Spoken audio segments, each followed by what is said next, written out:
বুখারী শরীফের 5090 নম্বর হাদিসের বর্ণনা, তুনকাহুল মারআতু লিআরবা, চারটি গুণ দেখে নারীকে বিয়ে করা হবে। এক নাম্বার লিমা লিহা, সম্পদ দেখে। দুই নাম্বার ওয়ালি হাসাবিহা, বংশ দেখে। তিন নাম্বার ওয়ালি জামালিহা, সৌন্দর্যতা দেখে। চার নাম্বার ওয়ালি দীনিহা, দিনদারিতা দেখে।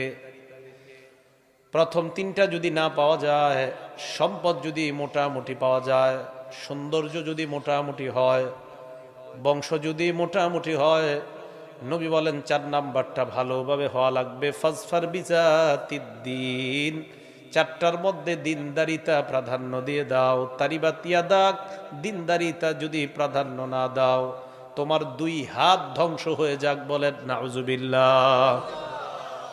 বিয়ে করার সময় দিনদারিতা প্রাধান্য দেওয়া। তিরমিজি শরীফের 1080 নম্বর হাদিস, ক্বালা রাসূলুল্লাহ সাল্লাল্লাহু আলাইহি ওয়াসাল্লাম, আল্লাহ নবী বলেন, আরবাউম মিন সুনানিল মুরসালিন, সমস্ত নবীদের সুন্নত হলো চারটা।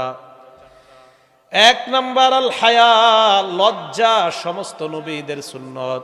দুই নাম্বার ওয়াত তাআত্তুর, সুগন্ধি ব্যবহার করা, সমস্ত নবীদের সুন্নত। তিন নাম্বার সিওয়াক, মেসওয়াক করা, সমস্ত নবীদের সুন্নত। চার নাম্বার নিকাহ, বিয়ে করা, সমস্ত নবীদের সুন্নত। চারটা সুন্নত সমস্ত নবীদের। এক নাম্বার লজ্জা, দুই নাম্বার সুগন্ধি ব্যবহার করা, তিন নাম্বার মেসওয়াক করা, চার নাম্বার বিয়ে করা। আমরা যারা পুরুষ আছি, আমাদের সৌভাগ্যের লক্ষণ চারটা। বলেন, পুরুষের সৌভাগ্যের লক্ষণ কয়টা? ক্বালা রাসূলুল্লাহ সাল্লাল্লাহু আলাইহি ওয়াসাল্লাম, আল্লাহ নবী বলেন, আরবাউম মিনাস সাআদা, চারটা লক্ষণ হলো সৌভাগ্যের লক্ষণ। এক নাম্বার আল মারআতুস সালিহা, আপনার যদি একজন নেককার বিবি হয়ে যায়, বুঝতে হবে আপনার ভাগ্য বড় ভালো। দুই নাম্বার আল মাসকানুল ওয়াসি, প্রশস্ত বাড়ি। এক নাম্বার নেককার নারী, দুই নাম্বার প্রশস্ত বাড়ি। তিন নাম্বার আল মারকাবুল হানি, একটা যানবাহন। এক নাম্বার নেককার নারী, দুই নাম্বার প্রশস্ত বাড়ি, তিন নাম্বার একটা ভালো আরামের গাড়ি। চার নাম্বার অল জারুস সালিহ, একজন নেককার প্রতিবেশী।